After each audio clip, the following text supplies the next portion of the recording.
നമുക്ക് അജയുടെയും ഭൂമിയുടെയും വരാൻ പോകുന്ന ദിവസങ്ങളെ നല്ലൊരു കഥ കേട്ടാലോ? വീഡിയോ ഇഷ്ടപ്പെടുവാണെങ്കിൽ ഒന്ന് ലൈക്ക് ചെയ്ത് ഹൈപ്പ് ചെയ്യാൻ മറക്കരുത് കേട്ടോ. അങ്ങനെ നമ്മൾ കാണുന്ന അച്യുതിന് ഭയങ്കര ടെൻഷനായി. തൻ്റെ മകളെ നഷ്ടപ്പെടുമോ എന്നുള്ള ടെൻഷൻ. ഒരു പക്ഷേ അവളുടെ അച്ഛന് യഥാർത്ഥത്തിലുള്ള അച്ഛൻ ആരാന്ന് അറിഞ്ഞു കഴിഞ്ഞാൽ അവൾ ചിലപ്പം ഇവിടുന്ന് പോകുമായിരിക്കും, തന്നെ ഉപേക്ഷിച്ച് പോകുമായിരിക്കും എന്നൊരു ചിന്ത. അച്യുതിന് ഒന്നിലും ശ്രദ്ധ കേന്ദ്രീകരിക്കാനായിട്ട് കഴിഞ്ഞില്ല. ഒടുവിൽ അംബികയോട് തൻ്റെ വിഷമങ്ങളും വേദനകളും ഒക്കെ പറയുന്നുണ്ട്. എനിക്ക് എന്ത് ചെയ്യണമെന്നറിയില്ല അംബികയെ, വല്ലാത്തൊരു ബുദ്ധിമുട്ടാ. അംബിക പറഞ്ഞു, നിങ്ങൾ ഇങ്ങനെ വിഷമിച്ചിരുന്നിട്ട് കാര്യമുണ്ടോ അച്ഛേട്ടാ? നമ്മുടെ മോളല്ലേ അവൾ എങ്ങോട്ടേക്കും പോകത്തില്ല. ഇനിയിപ്പോൾ അവളുടെ അച്ഛന് അച്യുതേട്ടനും അമ്മ ഞാനല്ലെന്ന് അറിഞ്ഞാൽ പോലും അവൾ ഒരിടത്തേക്കും പോകാൻ പോകുന്നില്ല. അതുകൊണ്ട് അച്യുതേട്ടൻ ആ കാര്യത്തിലൊന്നും വിഷമിക്കേണ്ടെന്ന് പറഞ്ഞു. പക്ഷേ അച്യുതന് ഭയങ്കര ടെൻഷനായിരുന്നു. അതിനേക്കാളുപരി അവൾക്ക് എന്തെങ്കിലും ആപത്ത് സംഭവിക്കുമെന്ന്. കാരണം ഭവാനി അടങ്ങിയിരിക്കില്ല എന്നറിയാം. അവളെ കൊല്ലാനായിട്ട് തൻ്റെ കയ്യിൽ തന്നാണ്. അവൾ ജീവനോടെ ഉണ്ടെന്നറിഞ്ഞാൽ പിന്നെ അവളെ വെറുതെ വെച്ചേക്കില്ല. കാരണം തൻ്റെ മോളാന്നുള്ള രീതിയിലാണ് ഇത്രയും കാലം വളർത്തിക്കൊണ്ട് വരുന്നത്. ഇനിയിപ്പം ഈ പറയുന്ന കമാല് അവളെ കൊല്ലാൻ വന്നിട്ടുണ്ടെങ്കിൽ തനിക്കൊന്നും ചെയ്യാൻ പറ്റില്ല. അവളെ എങ്ങനെയെങ്കിലും രക്ഷപ്പെടുത്തിയാൽ മതിയാവുള്ളൂ. അവളുടെ ജീവനൊരു പോറൽ പോലും ഏൽക്കാൻ പാടില്ല എന്നൊക്കെ ഒരു ചിന്ത മനസ്സിലുണ്ടാവുന്നുണ്ട്. ഈ സമയത്ത് സത്യദാസിന് ഒരു പ്രതീക്ഷയുണ്ടായിരുന്നു, തൻ്റെ മോളെ തനിക്ക് തിരിച്ചു കിട്ടും. ഇത്രയും വർഷമായി ഇതുവരെയായിട്ട് അവളെ കുറിച്ചൊരു വിവരമില്ല. എന്നാലും എന്തോ ഒരു മനസ്സിലൊരു പ്രതീക്ഷയുണ്ട്. ഓരോ ദിവസം തൻ്റെ മകളുടെ ഫോട്ടോയ്ക്ക് മുന്നിൽ പോയി നിന്നിട്ട് കുറേ സമയം മോളോട് വർത്താനം പറയും. അങ്ങനെ സംസാരിച്ച് കഴിയുമ്പോഴാണ് സമാധാനം ഉണ്ടാകുന്നത്. എപ്പോഴെങ്കിലും വരുമെന്നൊരു ആത്മവിശ്വാസത്തോട് കൂടിയിട്ടാണ്. പോരാത്തൻ ഇപ്പം കേസ് ഈ പറയുന്ന അജയനെ ഏൽപ്പിച്ചിട്ടുണ്ടല്ലോ. ഇത്രയും വർഷങ്ങൾക്ക് ശേഷമാണെങ്കിലും അജയ് എവിടെ നിന്നാണെങ്കിലും തൻ്റെ മോളെ തപ്പി കണ്ടുപിടിച്ച് തരും എന്നൊക്കെ ഒരു ചിന്ത സത്യദാസിൻ്റെ മനസ്സിലുണ്ടായിരുന്നു. ആ ഒരു വിശ്വാസം ഉണ്ടായിരുന്നു. ഇതേ സമയത്ത് പതിവ് പോലെ തന്നെ ഭൂമി കടയിലേക്ക് ചെന്നു. കടയിൽ ചെന്നിട്ടാണ് ചായയൊക്കെ എടുത്തുകൊണ്ട് പോലീസ് സ്റ്റേഷനിലേക്ക് ചെല്ലുവാണ്. അജയ് എത്തിയിട്ടുണ്ടായിരുന്നില്ല അവിടെ. പിന്നീട് ബാക്കിയുള്ള സ്റ്റേഷനിലുള്ള ബാലേട്ടനോടും ഒക്കെ കുശലാന്വേഷണം ഒക്കെ നടത്തുന്നുണ്ട്. ബാലേട്ടനും ഭൂമിയുടെ അച്ഛൻ്റെ അസുഖത്തെക്കുറിച്ചൊക്കെ ചോദിക്കണം. അപ്പം ഭൂമിയുടെ സങ്കടത്തോടു കൂടി കാര്യങ്ങളൊക്കെ പറയണം. ഇതുവരെയും പണം റെഡി ആയിട്ടില്ലെന്നുള്ള കാര്യങ്ങളൊക്കെ. അതൊക്കെ കേട്ട് കഴിഞ്ഞാൽ ബാലേട്ടനൊക്കെ ഭയങ്കര സങ്കടമായി. പാവം കുട്ടി. കാരണം തൻ്റെ അച്ഛന് വേണ്ടിയിട്ട് ചെയ്യാൻ പറ്റുന്നതിന് മാക്സിമം ചെയ്തു കഴിഞ്ഞു. കാരണം ആരോട് ചോദിക്കാനായിട്ടാണ്. ചെറിയ തുകയൊന്നും പോരാ, സർജറിക്ക് വേണ്ടിയിട്ട് വലിയ തുകയൊക്കെ വേണം. അതിന് വേണ്ടിയിട്ട് കുറേ ട്രസ്റ്റുകളെയൊക്കെ സമീപിച്ചിട്ടുണ്ടായിരുന്നു ഭൂമി. എത്രയും പെട്ടെന്ന് സർജറി ചെയ്യാൻ പറ്റുമെങ്കിൽ അത്രയും പെട്ടെന്ന് സർജറി ചെയ്യണം. തൻ്റെ അച്ഛൻ്റെ ജീവൻ രക്ഷിക്കണം.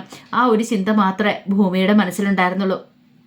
ഇത്ര ചെറിയ പ്രായത്തിൽ. കാരണം പഠിക്കാൻ നല്ല കഴിവുണ്ടായിട്ട് പോലും പഠിക്കാനായിട്ടുള്ള പണവും കാര്യങ്ങളും ഇല്ലാത്തതുകൊണ്ട് മാത്രമാണ് ഭൂമി പിന്നെ പഠിക്കാനായിട്ടൊന്നും പോകാതിരുന്നത്. ഭൂമിയോട് പഠിക്കാനായിട്ട് അച്യുതനൊക്കെ നിർബന്ധിച്ച. പക്ഷെ ഭൂമിക്കറിയാം തൻ്റെ അച്ഛനെ കൊണ്ടും അമ്മയെ കൊണ്ടും കൂട്ടിയാൽ കൂടുന്ന കാര്യങ്ങളല്ല എന്നും.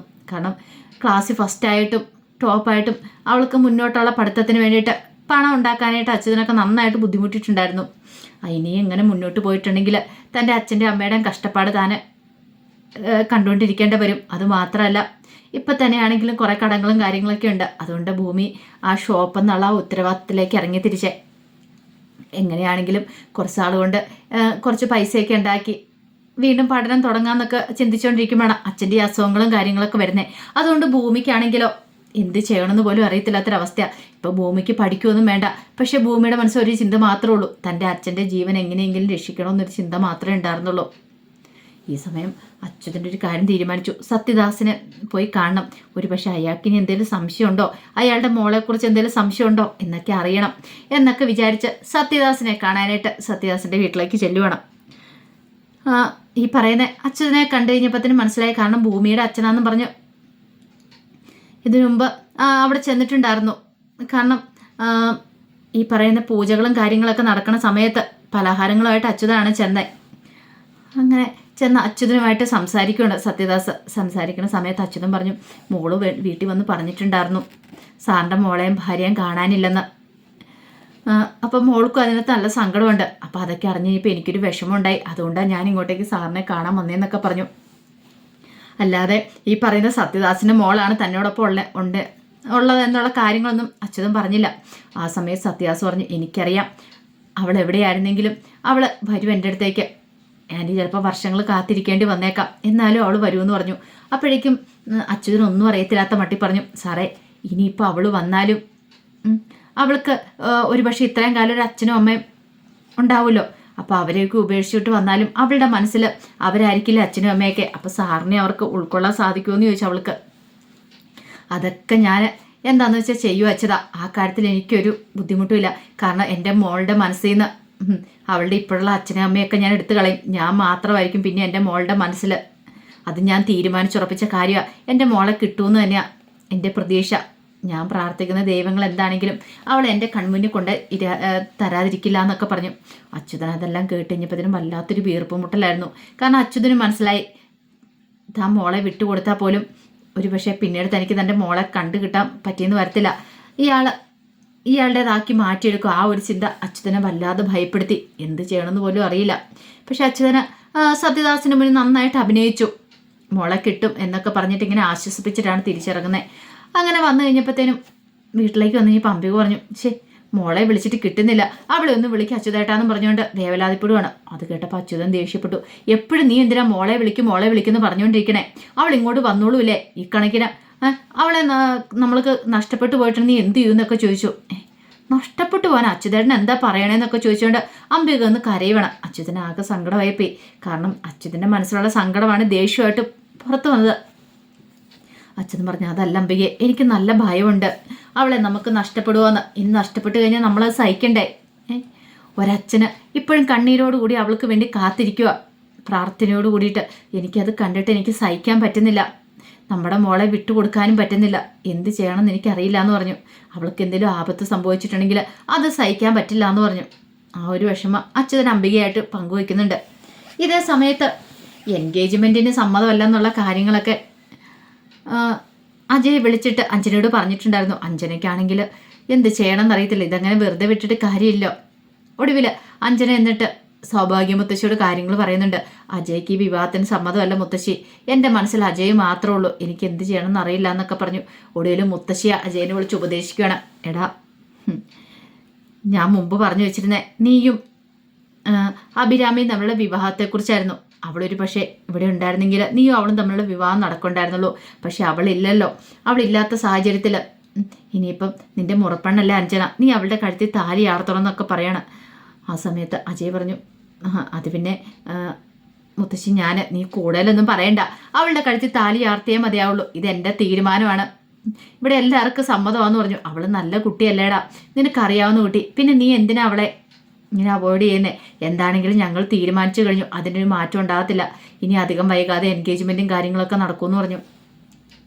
അജയ്ക്ക് വല്ലാത്തൊരു ബുദ്ധിമുട്ടും കാര്യങ്ങളൊക്കെ ആയിരുന്നു. ഈ സമയത്ത് ഭൂമിയുമായിട്ട് അജയ് അടുക്കുന്നുണ്ട്. പണ്ടത്തെ ആ ദേഷ്യവും കാര്യങ്ങളൊക്കെ പോയിട്ടുണ്ടായിരുന്നു. അജയും ഭൂമിയും കൂടെ ഒരു ദിവസം സംസാരിച്ചുകൊണ്ട് പോകുന്ന സമയത്ത് അതാ അഞ്ജന കാണുവാണ്. അഞ്ജനയ്ക്ക് സഹിച്ചില്ല. അഞ്ജന വീട്ടിൽ പോയി പരാതി പറയുകയാണ് ഭവാനിയോട്. എപ്പം നോക്കിയാലും ആ അജയും ഭൂമിയും കൂടെ സംസാരിച്ചുകൊണ്ട് നടക്കുന്നേ. അവൾക്ക് എന്താ റോള്? ഒരു കാര്യം ഞാൻ പറഞ്ഞേക്കാം, എനിക്കിത് കണ്ടിട്ട് അങ്ങോട്ട് സഹിക്കുന്നില്ല കേട്ടോ. അവളെന്നെ ഇൻസൾട്ട് ചെയ്തവളാ. മോള് പേടിക്കണ്ട, അവളുടെ കാര്യത്തിൽ അമ്മയൊരു തീരുമാനം എടുത്തോളാം എന്നൊക്കെ പറഞ്ഞു. പിന്നീട് ഭവാനി പോയി കമാലിനെ കണ്ടു. 2 ദിവസം സമയം തരും, അതിനുള്ളിൽ തന്നെ അവളെ അങ്ങോട്ട് തീർത്തേക്കണം, അല്ലെങ്കിലുണ്ടല്ലോ ഞാൻ ആരാന്നുള്ള കാര്യങ്ങളൊക്കെ നീ തിരിച്ചറിയും, പറയുന്ന കൂടെ അനുസരിക്കണം എന്നൊക്കെ പറഞ്ഞു. ഒടുവിൽ കമാല് പറഞ്ഞു, അതങ്ങനെ ഞാൻ ചെയ്യാൻ പാടെന്നൊക്കെ പറയണം. എത്രയും പെട്ടെന്ന് തന്നെ അവളെ കൊല്ലാനുള്ള പുറപ്പാടായിരുന്നു. ഈ സമയത്ത് അച്യുതൻ്റെ തീരുമാനം എടുത്തു, ഇതങ്ങനെ വെറുതെ വിട്ടിട്ട് കാര്യമില്ല. ഇനിയിപ്പോൾ ഈ നാട്ടിൽ നിന്നിട്ടുണ്ടെങ്കിൽ തനിക്ക് തൻ്റെ മോളെ നഷ്ടപ്പെടും.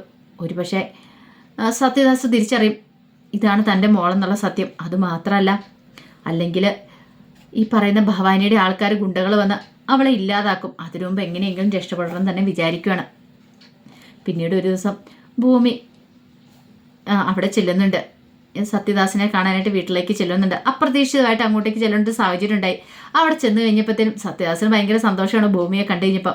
ഭൂമിയെ ചേർത്ത് നിർത്തി ഫോട്ടോസും കാര്യങ്ങളൊക്കെ എടുക്കുന്നുണ്ട്. കാരണം ഭൂമിയെ കാണുമ്പോഴെല്ലാം സത്യദാസിന് മനസ്സിലേക്ക് തൻ്റെ മകളെക്കുറിച്ചുള്ള ഓർമ്മകളെ വരുന്നത്. ഒരു പക്ഷേ അവളിപ്പം എവിടെ എന്താണെന്നും അറിയത്തില്ല. അവൾക്ക് ഇതേ പ്രായം തന്നെയാണെന്നൊരു ചിന്തയും കാര്യങ്ങളും മനസ്സിലേക്ക് വരുന്നുണ്ട്. അത് മാത്രമല്ല, എന്താണെന്ന് അറിയത്തില്ല, ഒരു പ്രത്യേക അടുപ്പവും കാര്യങ്ങളൊക്കെ ഭൂമിയോടുണ്ട് താനും. അത് ഭൂമിക്ക് മനസ്സിലാവുന്നുണ്ടായിരുന്നു. ഭൂമിയെ ചേർത്ത് നിർത്തി ഫോട്ടോ എടുക്കുമ്പോൾ ഒരച്ഛനും മകളോടെന്നുള്ളൊരു വാത്സല്യവും കാര്യങ്ങളൊക്കെ ആയിരുന്നു ഉണ്ടായിരുന്നേ. ഈ സമയത്ത് ഭവാനി ഒരു കാര്യം തീരുമാനിച്ചു. എങ്ങനെയെങ്കിലും അവളെ വിളിച്ചു വരുത്തണം, അവളെ വിളിച്ചു വരുത്തി അവളെ തീർക്കണം. കമാലിനോട് പറഞ്ഞിട്ട് ഇതുവരെ ഇങ്ങോട്ട് കാര്യങ്ങൾക്കൊരു തീരുമാനം ഉണ്ടാക്കിയിട്ടില്ല. അവൾ വരണം, അവൾ മരിക്കണം എന്നൊക്കെ കരുതിയിട്ട് എന്ത് ചെയ്തു, വീട്ടിലേക്ക് വിളിക്കണം അവളെ. അങ്ങനെ അതിന് വേണ്ടിയിട്ട് ഒരു പ്ലാനുകളും ഒക്കെ പദ്ധതികളൊക്കെ തയ്യാറാക്കി. എന്നിട്ടോ അവളെ കൊല്ലാനായിട്ട് ഒരുങ്ങുവാണ്. അവളെ അടുക്കളയിലേക്ക് വിളിച്ചു വരുത്തണം. ഗ്യാസ് തുറന്നു വിടണം. ഗ്യാസ് തുറന്നു വിട്ടിട്ട് അവൾ വന്നു കഴിഞ്ഞിട്ട് ഗ്യാസ് കത്തിക്കണം. അവൾ വെന്തു മരിക്കണം എന്നൊരു ചിന്തയും കാര്യങ്ങളുമായിരുന്നു ഭവാനിയുടെ മനസ്സിൽ. എന്താണെങ്കിലും ഭവാനിയുടെ ആ തന്ത്രം വിജയിക്കുന്നില്ല. ഭവാനിയുടെ ആ തന്ത്രം പാളിപ്പോവാണ്. കൃത്യസമയത്ത് തന്നെ അജയ്യാണ് ഭൂമിയെ രക്ഷിക്കുന്നത്. അതോടെ അറിഞ്ഞു കഴിഞ്ഞപ്പോഴത്തേനും ഭവാനിക്ക് ഒട്ടും സഹിച്ചില്ല. കാരണം ഭവാനി ചെയ്യുന്ന ഓരോ പണികളും പാളിപ്പോവാണ് ഭൂമിയെ ഇല്ലാതാക്കാനായിട്ട്. ആദ്യം തന്നെ പണി പാളിയല്ലോ. അതുകൊണ്ടാണല്ലോ അച്യുതൻ അവളെ രക്ഷിച്ചെടുത്തേ. ഈ സമയം അച്യുതനൊരു കാര്യം മനസ്സിലായി. ഇനി ഈ നാട്ടിൽ നിന്നിട്ടുണ്ട് തൻ്റെ മോളുടെ ജീവൻ ആവത്താന്ന്. ഒടുവിൽ നാട് വിടാൻ അച്യുതൻ തീരുമാനിക്കുകയാണ്. ഈ കാര്യങ്ങളൊക്കെ ഭൂമിയോട് പറഞ്ഞു, നമ്മൾ ഇവിടുന്ന് വേറെ സ്ഥലത്തേക്ക് പോവാന്ന്. പക്ഷേ ഭൂമിക്കാണെങ്കിൽ വല്ലാത്തൊരു ബുദ്ധിമുട്ടായിരുന്നു. ഇത്ര പെട്ടെന്നൊരിടത്തേക്ക് പോകാമെന്ന് പറഞ്ഞാൽ അത് ഉൾക്കൊള്ളാൻ പറ്റുന്നതിലപ്പുറം വേറൊരു സ്ഥലത്ത് നിന്ന് പച്ച പിടിച്ചു പറഞ്ഞെങ്കിൽ കുറേ താമസം പിടിക്കുമല്ലോ. ഇവിടെയാണ് ഷോപ്പും കാര്യങ്ങളൊക്കെ ഉണ്ട്. പോരാത്തന്നെ അച്ഛൻ്റെ അസുഖത്തെക്കുറിച്ച് അച്ഛന് അറിയില്ല. അച്ഛന് മെഡിസിനും കാര്യങ്ങളൊക്കെ വേണം. എല്ലാം ഒന്ന് സെറ്റായിക്കൊണ്ട് വരുന്നുള്ളൂ ആ സമയത്ത്. പക്ഷേങ്കിൽ ഭയങ്കര ദേഷ്യവും സങ്കടമൊക്കെ ആയിരുന്നു അച്യുതന്. കാരണം പോകണമെന്ന് പറഞ്ഞാൽ പോകണം, അത്രമാത്രം. അച്യുതൻ പിടിവാശി പിടിക്കുകയാണ്. ഭൂമിക്ക് എന്ത് ചെയ്യണമെന്ന് അറിയത്തില്ലാത്തൊരവസ്ഥയായിപ്പോയി. ആരോട് പറയാനായിട്ട്? അമ്മയോട് പറയാൻ പറ്റില്ല അച്ഛൻ്റെ അസുഖത്തെക്കുറിച്ച്. അതറിഞ്ഞു കഴിഞ്ഞിട്ടുണ്ടെങ്കിൽ അമ്മ തകർന്നു പോകുന്നുള്ള കാര്യം അറിയാം. അങ്ങനെ സങ്കടങ്ങളൊക്കെ ഭൂമി ഉള്ളിലൊതുക്കുകയാണ്. അപ്പോൾ അതിൻ്റെ കഥകളൊക്കെയാണ് കാണാനായിട്ട് പോകുന്നത്. എന്താണെങ്കിലും ഭൂമി എല്ലാവരുടെ കയ്യെ കാലെ പിടിച്ചിട്ടാണെങ്കിലും ഒടുവിൽ അച്യുതൻ്റെ സർജറിക്ക് വേണ്ടിയിട്ടുള്ള പണമൊക്കെ കണ്ടെത്തുന്നുണ്ട്. അപ്പോൾ അതിൻ്റെ വിശേഷങ്ങൾക്കായി നമുക്ക് എല്ലാവർക്കും കാത്തിരിക്കാം കേട്ടോ. ഒരിക്കൽ കൂടി എല്ലാവർക്കും ശുഭദിനം നേർന്നുകൊണ്ട് നിർത്തുന്നു. നന്ദി.